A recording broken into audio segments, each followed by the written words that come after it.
He kōna I purangi tēnei nā te reo irirangi o Aotearoa. Majuro, Republic of the Marshall Islands, 2024. But some have the, attitude by saying, the nuclear testing is over, we don't want to deal with it anymore under Compact 3. Like, how can you say that just like that? That's Rongelap Mayor James Matayoshi.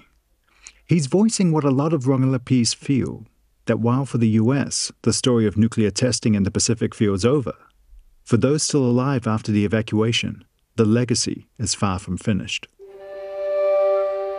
Let's take you back to the days and weeks that followed the July 10th, 1985 bombing of the Rainbow Warrior. There's a terrible sadness amongst the people of Rongelap that the ship that evacuated them had been attacked and sunk, and that their friend Fernando had been killed. When word first comes through about the bombing, though, there's something else. While it becomes very clear very fast to New Zealand investigators that the French were responsible for the explosions, the recently evacuated Rongelapese draw an entirely different conclusion. My reaction was, man, they really hate us for being nuclear, advocates. James Matayoshi, then assistant to Jeta Nanjan, remembers the senator took the news hard. He was devastated. He just really felt, down that he's walking a real tough fight, just like walking up a mountain, man, one of the toughest mountains in the world. We know the French carried out Operation Satanique. We know President Mitterrand signed off on it. We don't know if he knew they were going to blow the ship up. We know why they did it. To stop Greenpeace protests and to send a message to others who might want to interfere in their nuclear testing. Given all that, then yeah, maybe the belief of the Rongelap people that it was the US trying to punish them for the evacuation, that could seem odd, or paranoid even. But given the relationship between the US and the people of Rongelap, with its inherent power imbalance, with the emotions of fear and with the lack of trust that imbalance caused, would it be unreasonable for people from Rongelap to believe that this attack was punishment? In the wake of the evacuation, an argument broke out between the US and the Rongelapese. You can see it taking place in the pages of the Marshall Islands Journal at the time. The United States' position is clear. Based on their data, there's no need for the people of Rongelap to have fled from their home. Jetan is furious at officials who have publicly said that the radioactivity on Rongelap is no higher than in many American cities. In an open letter in the Marshall Islands Journal, he asks, "Then why does the US government spend lots of money coming to Rongelap using my people as guinea pigs?" The Marshall Islands Journal quotes the US ambassador to the United Nations, Harvey Feldman, who said in his report to the UN Trustee Council, "It is tragic that the people of Rongelap have been victimized by outside forces without the benefit of the available scientific information."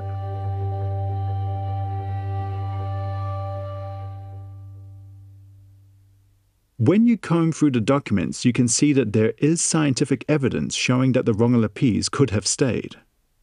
That evidence, though, came from the US.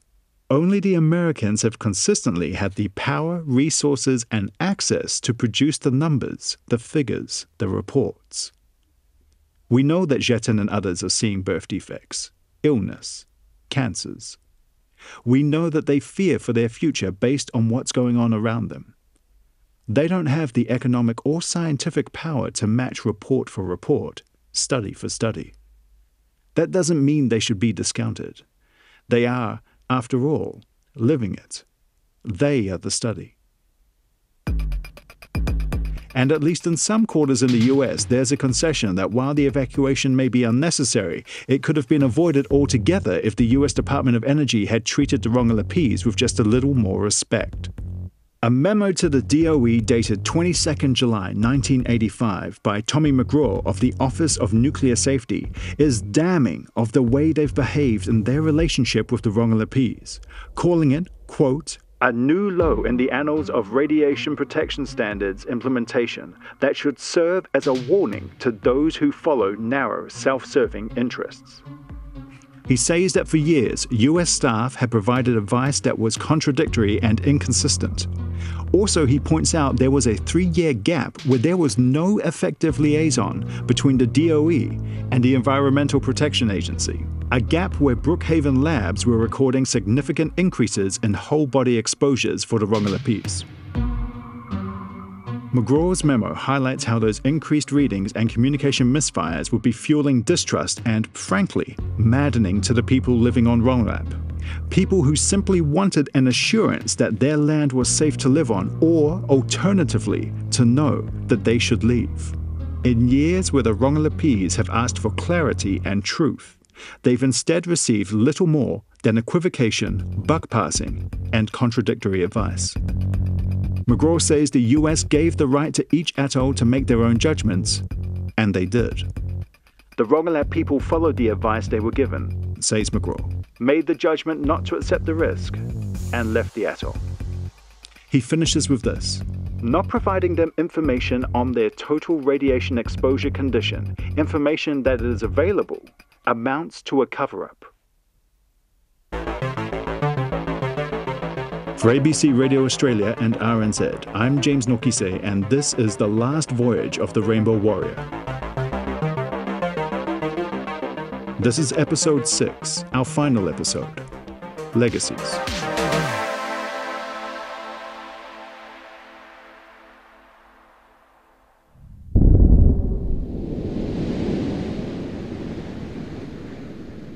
We began this series with an explosion.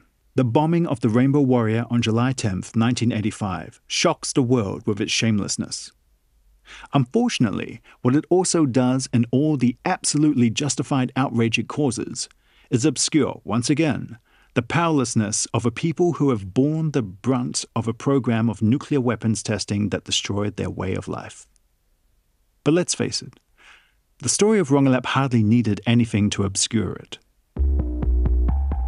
In order to make international headlines, Pacific stories usually require one of 3 things: some amazing physicality, be it sport or dancing, a saga relating to some embarrassing local politics, or the opening of a new Disney film. Sickly islanders and US post-war bureaucracy don't exactly get the juices going. Dwayne "The Rock" Johnson isn't making that film, and he made Black Adam. In making this series, and focusing on the evacuation of Rongelap, we could not help but ask, why had such an incredible story linked to such an important moment in both New Zealand history and the history of the ANZUS relationship gone relatively unheard? For anyone outside of Micronesia, it comes back to what you think of when you think of the Pacific. Is it the people? The land? The sea? Are you worried the sea is swallowing the land? Are you worried the people are being displaced? Are you worried that hotel prices always peak at the wrong time? Whatever you worry about, let's go back to the people of Rongelap in 1985, now living on Meshato, still arguing for some sense of justice and power in the relationship between themselves and the United States of America. Jatananjayan's task is clear: to argue for just terms for the 1986 signing of the Compact of Free Association between the US and the Marshall Islands. He goes to work, fighting both US officials and the Marshallese government for fair compensation for his people.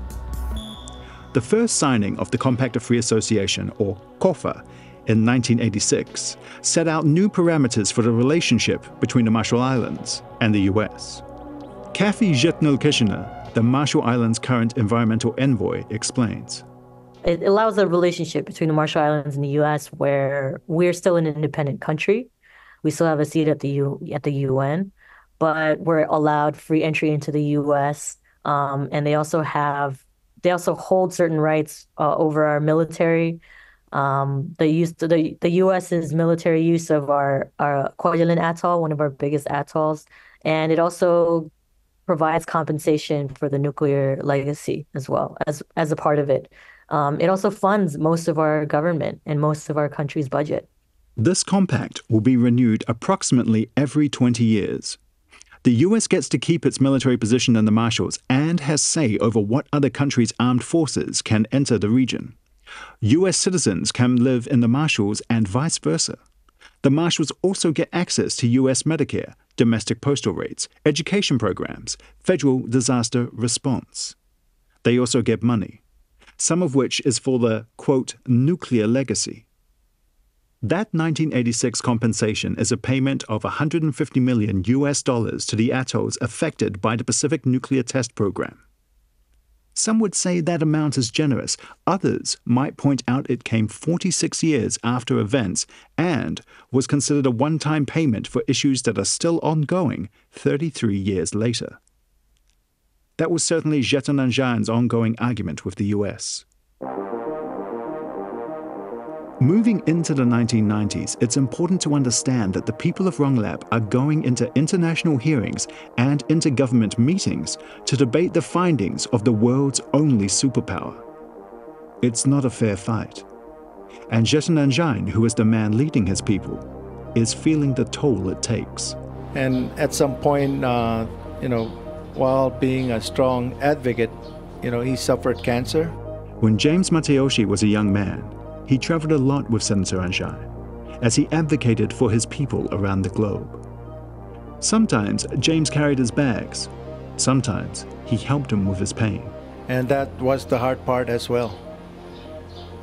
You wake up at night and, ask me if I could help lift to elevate, one of his legs to help alleviate the pain.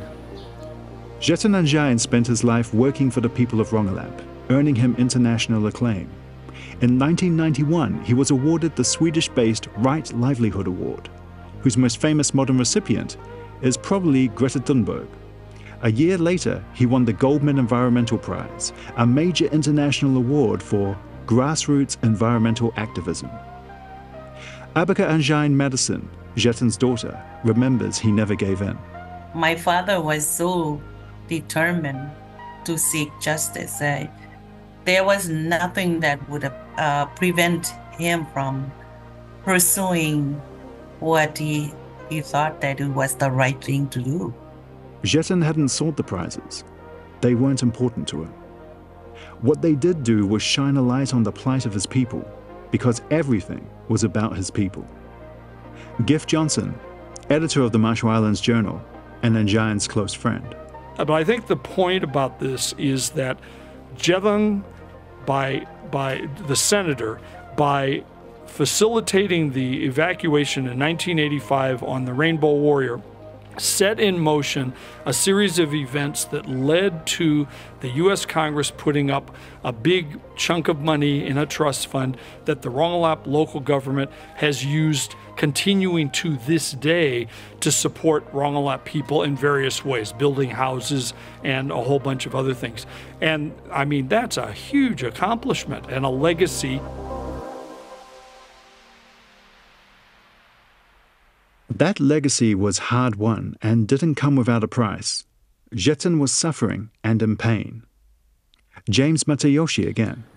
And, sometimes he drink, a couple of shots just to minimize it. But he was determined. I mean, if he had to do it on his knees, he would do it to fight for the cause. As Jetton got sicker, he continued to fight the US for an assurance that they would continue further health and radiation surveying for the people of Rongelap. Finally, they agreed. He died in 1993 at just 60 of prostate cancer. He was never an enemy to the United States, was never a Greenpeace dupe. He was simply a man moved to do something audacious and difficult and extreme through sheer desperation.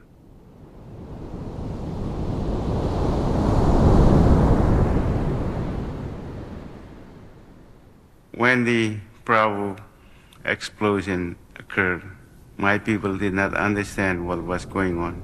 This is Jetton in 1992, accepting the Goldman Environmental Prize. It's about a year before his death. We did not understand the effect of the testing in our country.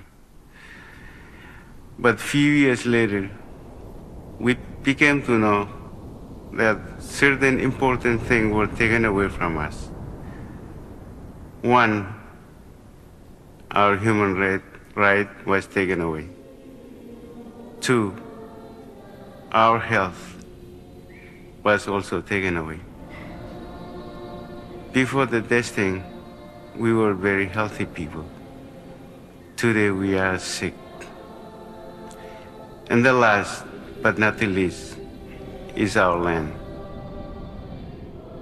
For the people of Rongelap, his death was not only a loss of a leader, but a symbol of the loss they continue to live with, the loss of a way of living and of being. On Kwajalein, the people of Rongelap continue to feel displaced, aware that they are living on someone else's land.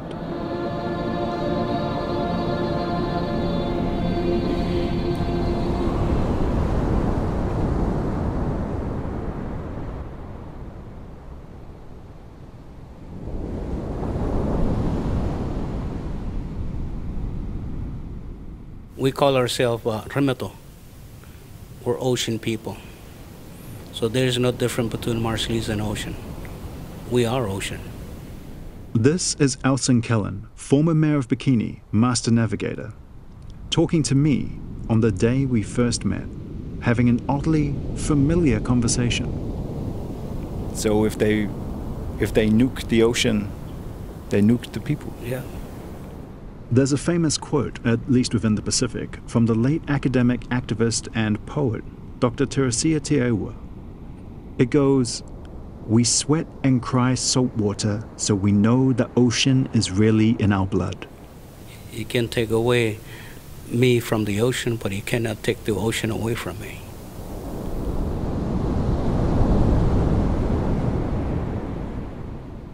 The US's nuclear testing program poisoned the ocean. And for the people of Rongelap, this poison was a fundamental break in trust. And it may well be that you're assuming the trust I'm talking about is the one between the Marshall Islanders and the US. It goes deeper than that. The trust is between the people and the land and ocean itself, which is far more painful because for Marshall Islanders, there's not a distinction. There's no border that separates a Marshallese woman or a Marshallese man and the ocean from which they are created. Here's Kathy Jetnal-Kitchener's take on that relationship and the importance of understanding it. Land is life for a lot of us. It's not just a commodity. It's not something that you just buy and you own and you sell and that's it. You know, it's a part of your identity. It's a part of who you are, and it's how you trace your lineage to your family. All of this kept circling round me, till one night after a week in Majuro, things boiled over. My producer, Justin Gregory, did what any sympathetic producer would do in that situation. He switched the mics on. James, what's on your mind? There's a lack of peace among these people. They're very calm. They're living happy lives with family as much as you can. But with Rongelap, we've been talking about the physical wounds, with the health and the mental wounds that comes from trauma and intergenerational effects of both those things. But there's also a different kind of wound, which is a spiritual wound. I don't mean that in a Christian sense, even though we've been into churches. It's the connection, cultural spirituality between people and geography. So you don't have to be a Pacific person to understand that. You can be from Canterbury. You can be from Czech Republic. There is an enhanced spiritual connection between people and their land, and it's not just that the people of Rongelap don't seem to trust the U.S. or at the very least their health sectors. What I realize is the lack of peace comes. These people can't trust their land and their water. It's not that they don't want to go back. They want to go back, but they're scared. And they're scared because the trust between themselves and where they're from has been broken. I've been trying to articulate it, and it's the lack of peace that these people are carrying around with them. I don't want to make them seem like hopeless victims, but it's to encounter it in another collection of people is to face a wound which is incredibly daunting, and you realize the depth and the hurt of that wound is going to take something major, more than money, more than simply going back. They've got to figure out how to feel trust in their ancestral land again. We can say that the US did not know the unexpected dangers of their Pacific testing program, that they were relying on their best scientific advice at the time and simply couldn't predict the effects of the bombs. There are US officials who will say, and have said, that their government has tried to remediate past errors. And while there are all sorts of judgments about whether those efforts have been enough, there has been medical help and there has been financial aid. In the end, it doesn't matter much, because the fundamental issue is that broken trust. It is the radiation-poisoned tree that bears its radiation-poisoned fruit. So what do you do to repair this? We did everything. We got up there. This is Jerry Kramer, whose company, Pacific Construction Incorporated, began to rebuild Rongelap in 1999 after the Rongelap Resettlement Act was passed that year. It was an idea spearheaded by James Matayoshi and proved to be somewhat controversial amongst his community. We cleaned the vegetation. We scraped off all the hot spots as far as we understood it. We put in a power plant. We paved the road. We built an airfield. We put in a reverse osmosis water supply sewage system. And we did a sheet pile dock and a ramp for vessels. From 1998 to 2003, Jerry's team built up Rongelap with the idea of resettlement. Having been in the Marshalls since the 1960s, he was familiar with the community and their issues, and also what they might need waiting for them to return. He filled me in, with only the slightest hint of his original Boston accent coming through. Were there particular challenges to doing Rongelap? Well, the challenges. On Rongelap, we scraped a foot of soil off the top and used it to widen an area where we eventually built a runway. And then we replaced that with crushed coral that we drilled and blasted on the ocean side and laid out. And the different hot areas were identified. You can find the pictures of the completed work online. It looks really good. There's just one snag. Nobody wanted to go because nobody trusted it was safe. You know, they got really sick and they got to the point where they just couldn't, they didn't know who to trust anymore. And the US weren't telling them, you know, why they were getting sick. They were just testing and testing and testing and not explaining anything to them, not sharing any information with them. The 2003 compact between the US and the Marshalls was signed just after the work on Rongelap finished. The process of negotiations did not soothe the US Marshall Islands relationship. Even though by 2002, a lot of documents about the nuclear testing program had become declassified, making it clear in much more detail what had happened in the Marshalls, the compact was signed without reference to the nuclear legacy. There are, as of right now, no plans for the Rongelapese to go back to their homeland. It's not a decision that sits lightly with anyone. I would rather be on Rongelap in an instant. This is Grace Ebon, talking to me in Meshado. Do you think you'll be able to move back in your lifetime? No, I don't think so. How does that make you feel? Sad. Yeah.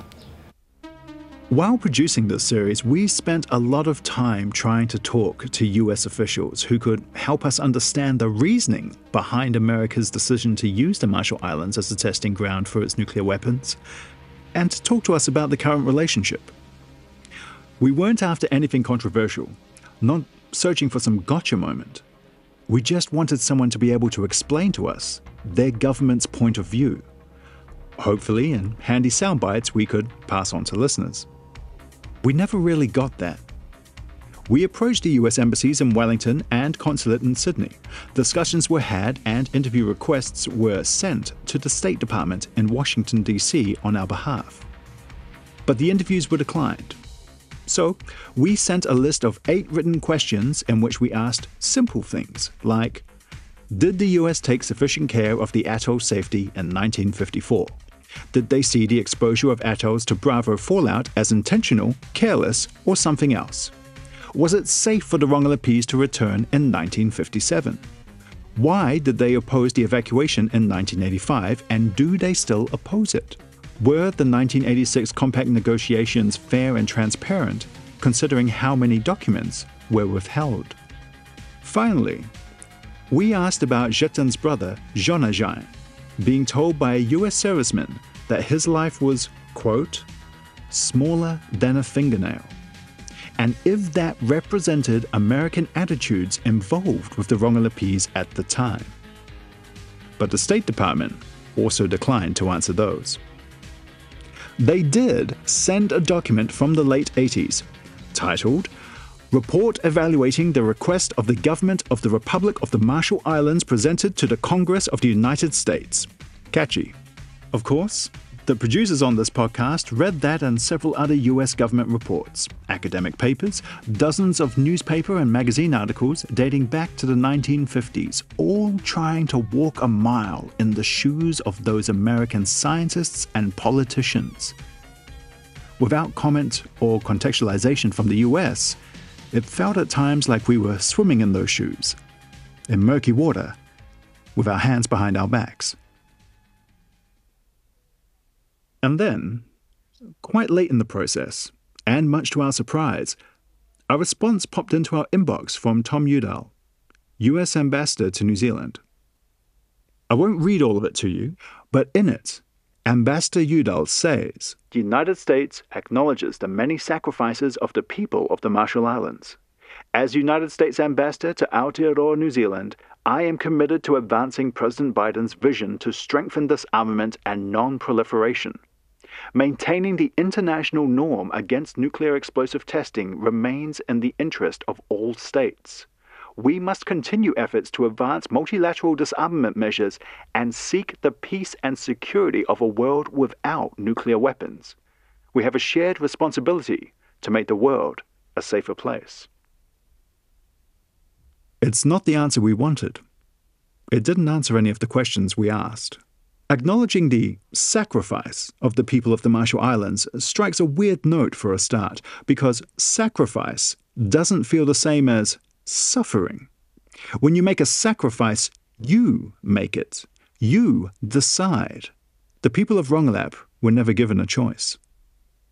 While in the Marshalls, we asked for an interview with the U.S. Chargé d'Affaires, Lance Posey. We were told it was not possible at this point. Colonel Andrew Morgan, the officer in charge of the U.S. Army garrison at Kwajalein, happened to be staying at our hotel. Producer Justin Gregory asked him for an interview. He politely declined. There are levels on levels to this kind of thing, he said. I'm sure that's true. The Army band playing at the Beaujolais celebrations were also staying there. We struck up a conversation, asked if we could record them playing the Star-Spangled Banner at their next public event. They sent it up the chain of command. A firm no came back. In short, before going to the Marshall Islands, while we were there, and afterwards, we tried just about every way to get an interview or even a comment. It's possible we are still in an active email chain trying to schedule a meeting while you're hearing this. When the voice you're asking for comment from is as big as the United States, its absence is loud. Its absence has weight.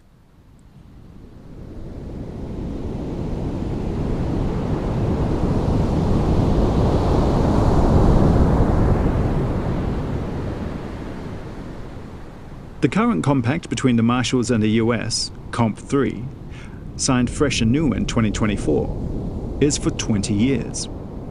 It was initially meant to be renewed in 2023, but talks fell down over the nuclear issue. This was despite the fact it was hardly going to break the bank. As noted in a 2017 United States Congress report on managing the cost of nuclear forces up to 2046. Compared to the nearly $1.2 trillion that will be spent on modernizing the U.S. nuclear forces, the payout for remaining awarded claims from the Nuclear Claims Tribunal would be minuscule. The Marshallese held firm and secured a $2.3 billion deal that involves $15 million for education on nuclear activities and $700 million for the, quote, extraordinary needs of those affected by the nuclear legacy. Those extraordinary needs include the ongoing health issues in the Marshalls and particularly the ever-present specter of cancer.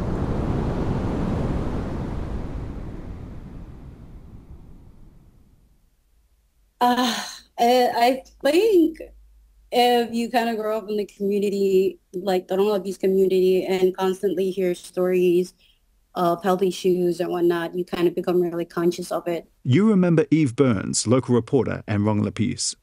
And it kind of becomes your priority to make sure that, like, as a young adult, you're doing okay. So I kind of do the same with my daughter, but it's once a year. Just the normal blood work, x-rays. But yeah, I'm really conscious about it. So Eve's daughter is 6 years old. my mom, she had a thyroid cancer. This is Grace Aban, talking to me in Rongi Town, where many Rongelapese live on Majuro. And my grandma had same problem. My grandpa had leukemia. He was not treated for it because we didn't know what it was until, he was already gone. He was already passed away. We just found out later. And, numerous other family members that had cancers. And this is Ariana Tibon, chair of the National Nuclear Committee. She's descended from survivors of the Bravo shot. The thought of having cancer is definitely frightening to me, but the thought of any of my children or future grandchildren having cancer is just it's already breaking my heart. According to the World Health Organization, cancer remains one of the 2 leading causes of death in the Marshall Islands. The other is diabetes. The 2 diseases are more connected than you think. If I can read from the Pacific's favorite magazine, Primary Care Diabetes. Nuclear radiation from the explosions contaminated the local food ecosystems that were central to the sustenance farming lifestyle of the Marshallese people. As a result, inhabitants of the RMI involuntarily shifted their diet to one reliant on high-carbohydrate commodity foods imported by the US, and physical activity related to food acquisition was greatly reduced. It's heartbreaking and again, maddening. Nuclear testing has helped destroy the ability for a people to look after themselves. And sure, there's been financial aid and medical aid and post-aid and access to US education, which, depending on your international view, can be seen as aid. But what many of the people of Rongelap really want, quite simply, is an apology. Here's Grace Aban talking to me in Majuro. What would it mean to you to hear an acknowledgement and an apology?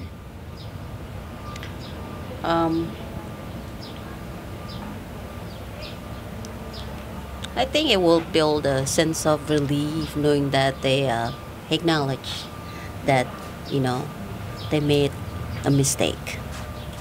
And, they just need to apologize, that's all.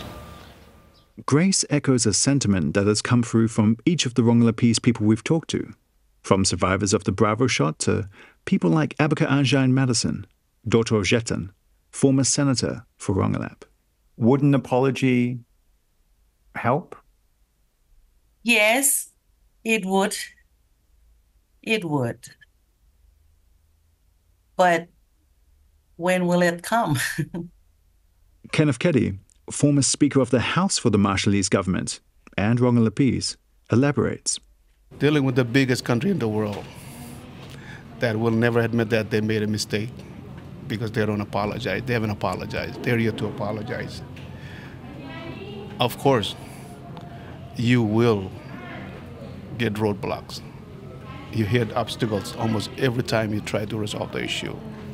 And during the compact negotiation, the third compact that just concluded, they could not address, first and foremost, our request to apologize, recognizing that you made a mistake, especially to your friends and younger brothers and sisters in the Marshall Islands. That's a moral, should have been a very simple action, but they just couldn't do it. We don't know why the US have been so reticent about making an apology to the people of Rongelap. Earnestly, we would have liked to talk to them about it. Perhaps the United States feels that the hundreds of millions of dollars committed as part of the first and third COFA agreements already said sorry. Perhaps the US worry about a formal apology opening the possibility of further demands for compensation. Perhaps, in this very complicated geopolitical environment we're all living in, the people of Rongelap are simply not important enough.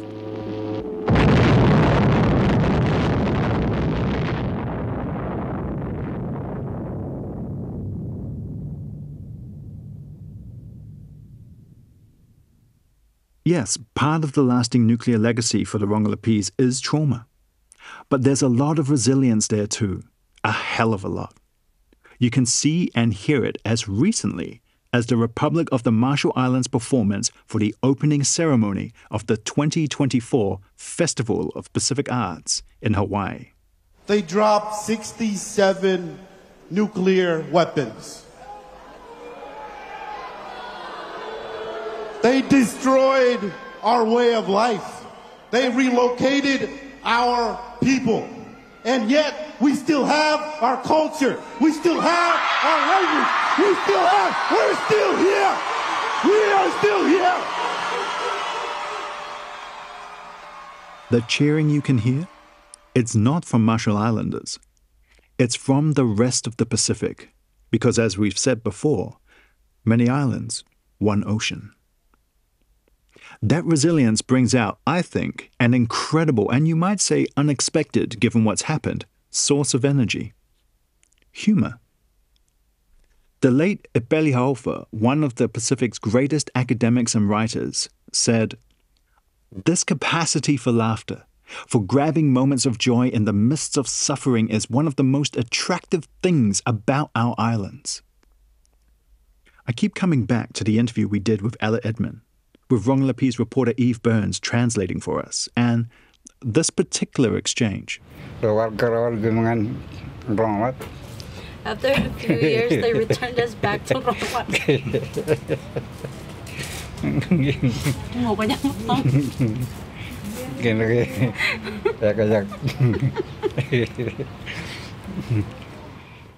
That laughter, that affection, that shared joy you're hearing are two people who've been personally affected by absolutely mind-boggling US government logistics. They see the absurdity of it all and choose to laugh. It's a gallows humor, instantly recognizable by any people who have suffered oppression. You have to laugh. When the powers that be have taken so much, you can't let them have your sense of joy too. I asked Eve about that. I see it as a sign of healing for my people.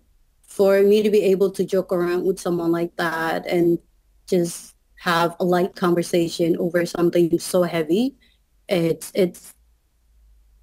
refreshing. There's a power in laughter, and a particular healing power in an intergenerational laugh. That's something you might have experienced yourself. When the time comes, what I will tell my children, oh, this is so hard. I will teach them as much as I know. And I've already started teaching my 8-year-old. I take her along with me when I do my presentations or discussions with the community. I take my 3-year-old with me when I go out to the neighboring atolls to meet with the community members there, because I want them to be as involved and informed more than I was growing up. And so I'm not sure when that time will be, because I think the time has already started years ago.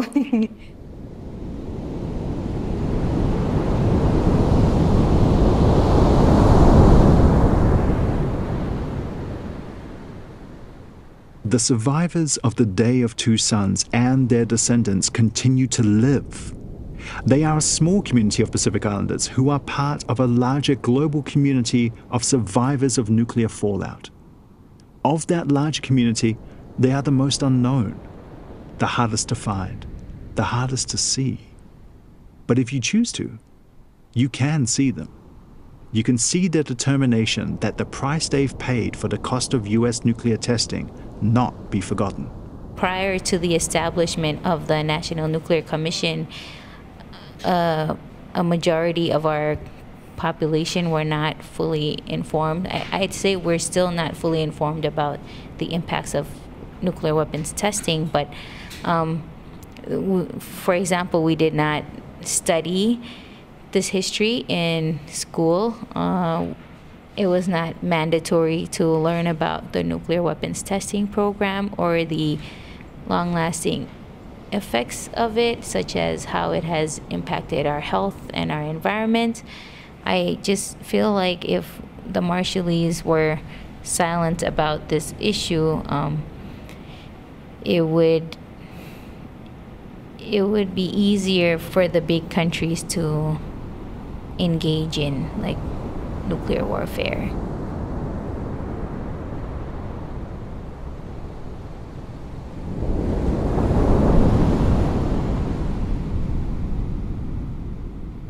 Freedom has always been a complicated word for the United States. But in the 21st century, hopefully the words apology and accountability will be more straightforward. What is the price of dislodging a people from their land in all ways without consent?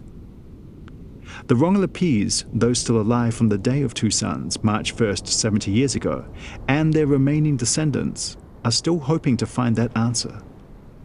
In the meantime, as they heal, they'll keep questioning, laughing, and telling their story to bureaucrats, to US Congress, to the UN, then to others who would listen, journalists, Greenpeace. And now to you.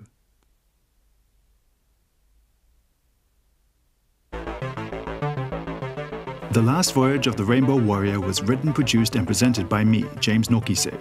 Sophie Townsend is the script editor and writer, Justin Gregory, writer and producer.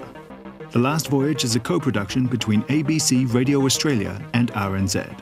Justine Kelly is the head of ABC Radio Australia. Tim Watkin is executive editor, audio for RNZ.